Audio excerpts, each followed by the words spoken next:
Hello students, today we will continue our 6th chapter of class 10th science life processes. In our last video we have covered what are life processes, mode of nutrition in plants and cross section of leaf, structure of stomata and their function, and the 3 NCERT activities, activities we have discussed in detail. If you haven't watched that video, so you can watch the part 1 of this video. I will give you the link below this description of this video.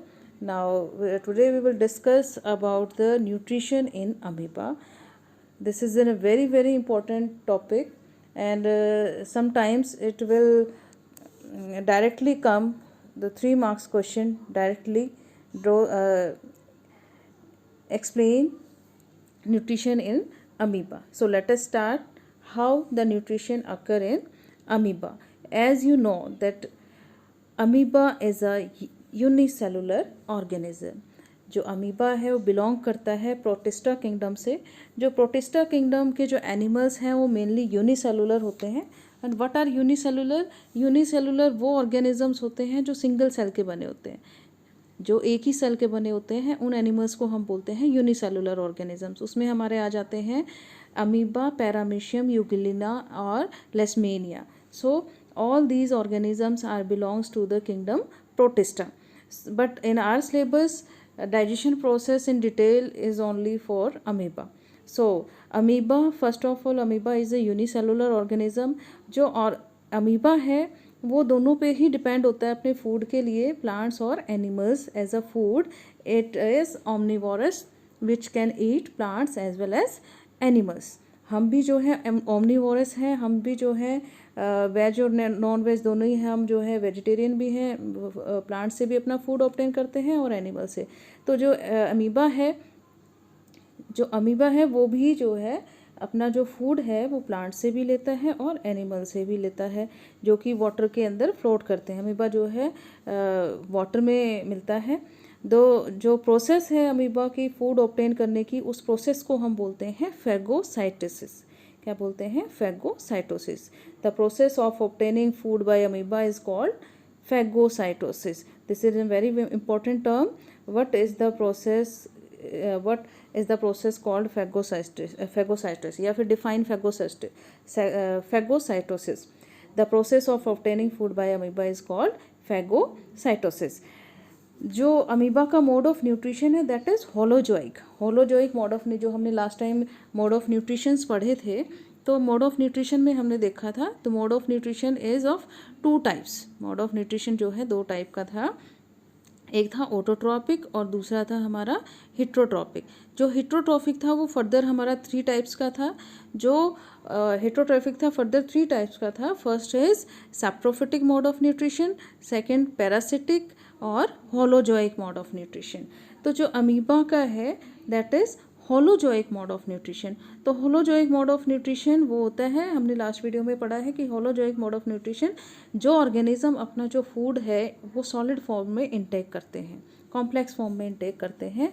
उन organisms का जो mode of nutrition होता है वो holozoic mode of nutrition होता है. तो जो अमीबा है वो भी जो है सॉलिड फॉर्म में ही अपने फूड को इंटेक करता है, बाइट्स मतलब टुकड़ों की फॉर्म में जो है उस फूड को ऑब्टेन करता है सॉलिड फॉर्म में. इसीलिए जो है अमीबा का जो मोड ऑफ न्यूट्रिशन है वो है holozoic mode of nutrition. Amoeba is a unicellular organism. और जो अमीबा है वो किस पे डिपेंड होता है? टिनी प्लांट्स और एनिमल्स से जो है अपना फूड ऑब्टेन करता है. और फूड ऑब्टेन करने की जो प्रोसेस है उसको हम बोलते हैं फेगोसाइटोसिस. अब जो ऑर्गेनिजम्स का जिनका होलोजोइक मोड ऑफ न्यूट्रिशन होता है, उन holozoic mode of nutrition intake करने की जो है 5 प्रोसेसेस होती हैं, 5 स्टेप्स होती हैं जो कि फूड के इंटेक से लेके डाइजेशन तक इन्वॉल्व होती हैं. वो जो है 5 प्रोसेसेस होती हैं. That is ingestion, digestion, absorption, assimilation and ईजेशन. तो इन 5 स्टेप्स में जो है फूड का डाइजेशन जो है, जो फूड है वो सिंपलर फॉर्म में बॉडी में डिज़ोल्व होता है. जो all the process of nutrition are perform by a single cell animal. और जो हमें पता है कि जो अमीबा है वो यूनिसेलुलर है। यूनिसेलुलर होने के कारण यानी कि वो एक ही सिंगल सेल का बना हुआ है, तो एक ही सेल है तो उसमें जो है हर काम के लिए अलग अलग ऑर्गन्स जो है उसकी बॉडी में नहीं होते हैं, उसमें एक ही सेल है जो ये सारे फंक्शन परफॉर्म करता है। So let us study detail about the amoeba digestion. So here we have 5 steps of holozoic nutrition. हम में भी जो है 5 स्टेप्स होती हैं न्यूट्रिशन की। हम भी जो है हमारा भी जो है होलोजोइक मोड ऑफ न्यूट्रिशन है, और हम भी ओमनिवोरस है और अमीबा भी जो है ओमनिवोरस है। ओमनिवोरस जो अपना जो फूड है वो प्लांट्स और एनिमल से ऑब्टेन करते हैं, तो जो अमीबा है वो भी जो है प्लांट्स और एनिमल से ही अपना फूड ऑब्टेन करता है। तो होलोजोइक मोड ऑफ न्यूट्रिशन है।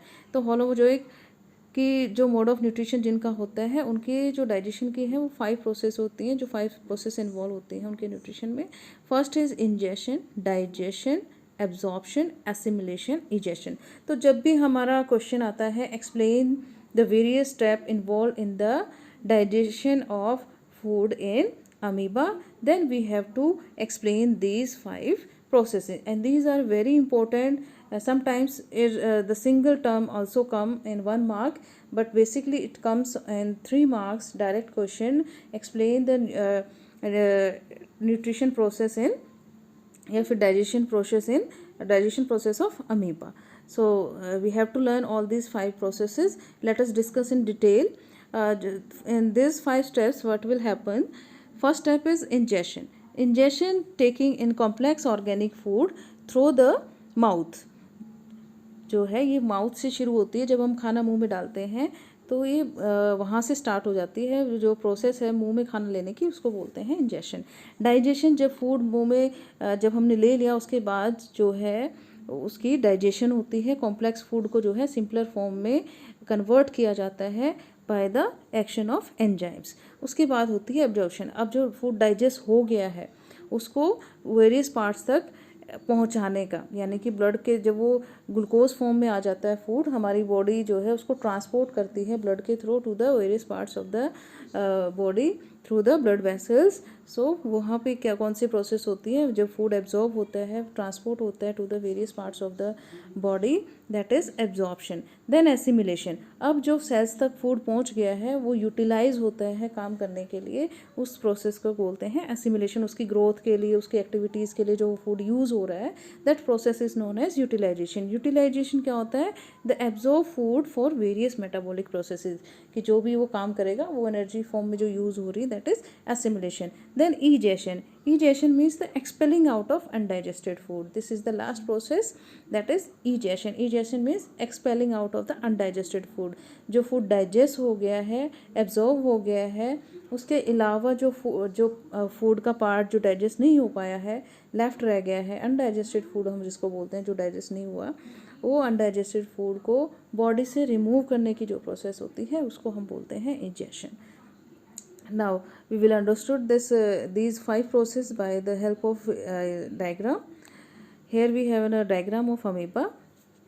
See, first of all you all know from your previous classes, आपको पहले वाली क्लासेस से ही आपको पता है कि जो अमीबा होती है कोई उसकी अपनी फिक्स शेप नहीं होती, उसकी इरेगुलर शेप होती है। तो जो अमीबा है उसका कोई अपना माउथ नहीं होता है, कोई फिक्स उसका प्लेस नहीं होता इंजेक्शन का, क्योंकि वो सिंगल सेल होता है। तो ये यहाँ पे आप देख सकते हैं इसकी जो शेप है वो कहीं से भी, इस यहाँ से कहीं से भी जो है अपने फूड को ले सकता है, इनटेक कर सकता है। जब भी कोई फूड पार्टिकल्स जो है उसके पास आता है, now here you can see a blue colour rod type particle, this is the food particle. Food comes around the amoeba, then it's ये क्या करेगा, स्मेल करेगा फूड को। अमीबा जो है इंजेस्ट करता है फूड को बाय यूजिंग इट्स स्यूडोपोडिया। अब ये इसके पास आया तो हम यहाँ देख सकते हैं कि ये एक आउट प्रोट्रूडिंग बाहर निकल रही है, ये इसकी जो आउट कवरिंग से निकल रही है, इसको हम बोलते हैं स्यूडोपोडिया। ये अपनी जो शेप है वो चेंज कर सकता है। जब फूड पार्टिकल इसके आसपास आता है तो ये इसके स्यूडोपोडियाज बाहर आ जाते हैं, अपनी बॉडी के से चेंज करता है, और ये इस फूड पार्टिकल जो है कवर कर लेता है,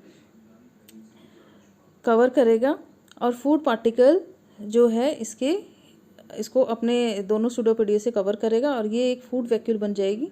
इस फूड वैक्यूल के साथ साथ इसमें कुछ पानी भी चला जाता है, जिसके कारण ये क्या बन जाती है, एक फूड वैक्यूल। ये जो फिंगर लाइक प्रोजेक्शंस हैं इसमें, ये फिंगर लाइक प्रोजेक्शन को हम बोलते हैं सूडोपोडिया। तो सूडोपोडिया, व्हाट आर सूडोपोडियाज? तो हमने आंसर देना है the finger like processes protruding out when the amoeba intake its food. That finger like projections present in the amoeba are known as pseudopodia. ये जो है false feet का काम करती हैं, false feet भी इनको बोलते हैं, फिंगर लाइक प्रोजेक्शंस को, और इनको सूडोपोडिया भी बोलते हैं। तो ये जो अपना फूड जो इनटेक करता है वो इन सूडोपोडियाज की हेल्प से जो है अपने फूड को इनटेक करता है। जब ये इनटेक करेगा तो जो है इस फूड पार्टिकल के साथ साथ कुछ पानी भी इसके अंदर एंटर कर जाता है, और जिसके कारण ये जो है जब ये क्लोज होता है तो ये क्या बन जाती है, फूड वैक्यूल। जब ये फूड वैक्यूल फॉर्म हो जाती है, जो फूड जो है इंगल्फ हो जाता है, तो जो उसके अराउंड जो वाटर होता है वो भी उसके साथ जाता है और एक फूड वैक्यूल जो है अमीबा के अंदर फॉर्म हो जाती है। Now here you can see if जो है ये क्लोज हो जाएगा और यहाँ पे एक जो है फूड वैक्यूल बन जाएगी। जो फूड वैक्यूल जो है इसको हम टेम्परेरी स्टमक भी बोलते हैं। इस डायग्राम में आप ऑब्जर्व कर सकते हैं कि ये जो है फूड वैक्यूल बन गई है। इस फूड वैक्यूल का इसको हम जो है, क्योंकि इसके जो है डिफरेंट ऑर्गन्स नहीं होते क्योंकि ये सिंगल सेल है, अभी जो फूड वैक्यूल बनी है ये टेम्परेरी जो है एज अ स्टमक का काम करती है। जो हमारे अंदर स्टमक होता है उसी तरह से ये जो है यहाँ पे एक स्टमक का काम करेगी। जो फूड वैक्यूल जो है इसको हम कंसिडर भी करते हैं, फुल स्टमक भी इसको कंसिडर किया जाता है। तो यहाँ पे अब जब फूड वैक्यूल एंटर कर जाएगी अमीबा में, बन जाएगी, तो अब यहाँ पे जो है इसकी सेकंड स्टेप आएगी डाइजेशन की। यहाँ पे क्या होगा डाइजेशन में कि ये जो डाइजेशन होगी फूड की, फूड वैक्यूल के अराउंड हमें पता है कि क्या है, साइटोप्लाज्म। और साइटोप्लाज्म में क्या होते हैं, हमारे डाइजेस्टिव एंजाइम्स भी होते हैं। तो डाइजेस्टिव एंजाइम्स जो भी इसके अराउंड होंगे फूड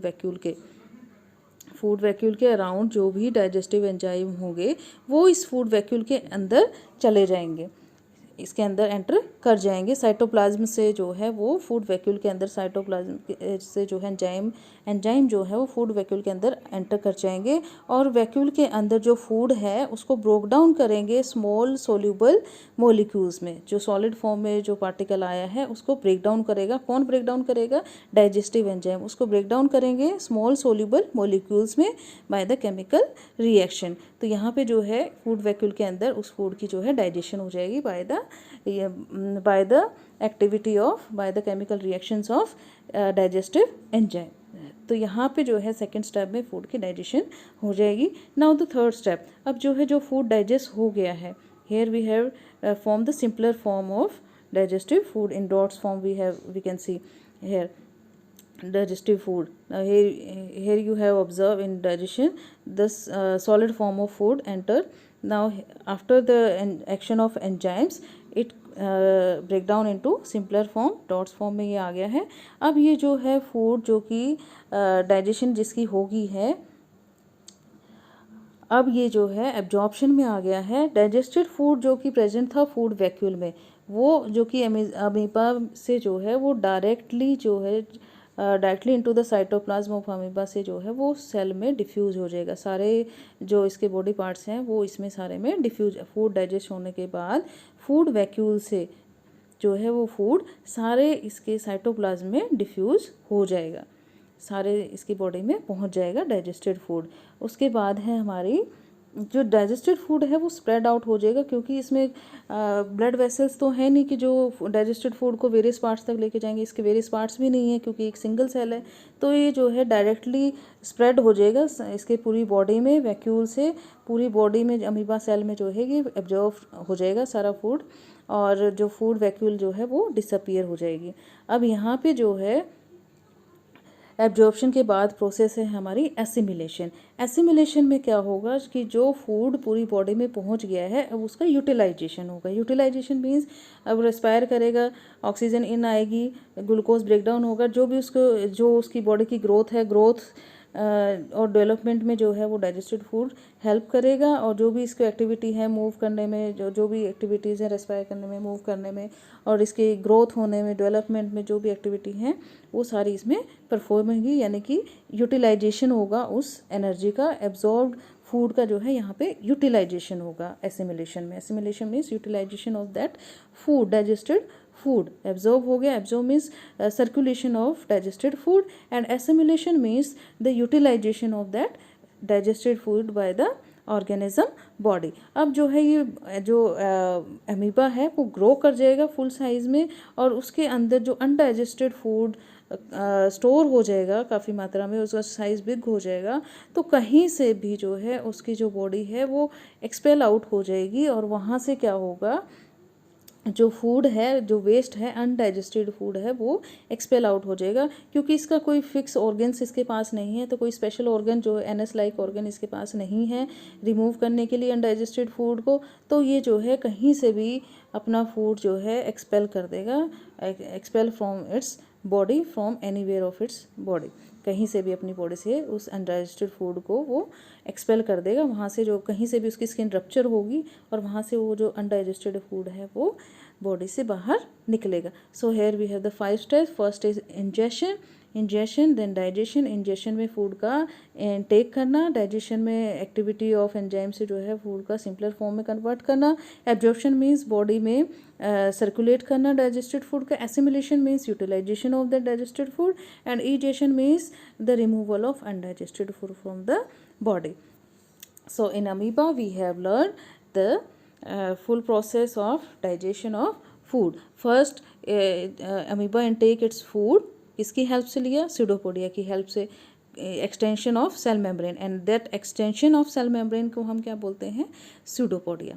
तो ये इंपॉर्टेंट है. What are pseudopodia? Pseudopodia are the finger like projections present in the amoeba. उसमें जो है मूव करने के लिए कोई स्पेशल ऑर्गन्स नहीं होते, पैर नहीं होते, कोई बॉडी पार्ट्स नहीं होते, तो वो इस फिंगर लाइक प्रोजेक्शन की हेल्प से जो है मूव करता है. उन फिंगर लाइक प्रोजेक्शंस को हम क्या बोलते हैं, स्यूडोपोडिया. और उन्हीं की हेल्प से जो है वो अपना फूड को इनटेक करता है, कैप्चर करता है फूड को.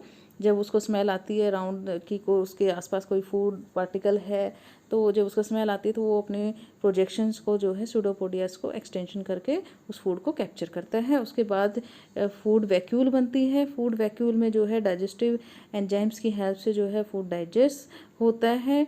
डाइजेशन का फूड, फिर उसके बाद डाइजेशन होने के बाद वो जो फूड है वो डिफ्यूज हो जाता है, यानी कि एसिमिलेट हो जाता है पूरी बॉडी में, साइटोप्लाज्म में, पूरी बॉडी में साइटोप्लाज्म के थ्रू. और उसके बाद जो है अनडाइजेस्टेड फूड जो है मूव आउट करते हैं to the surface of the cell is thrown out. I hope this video is clear to you, and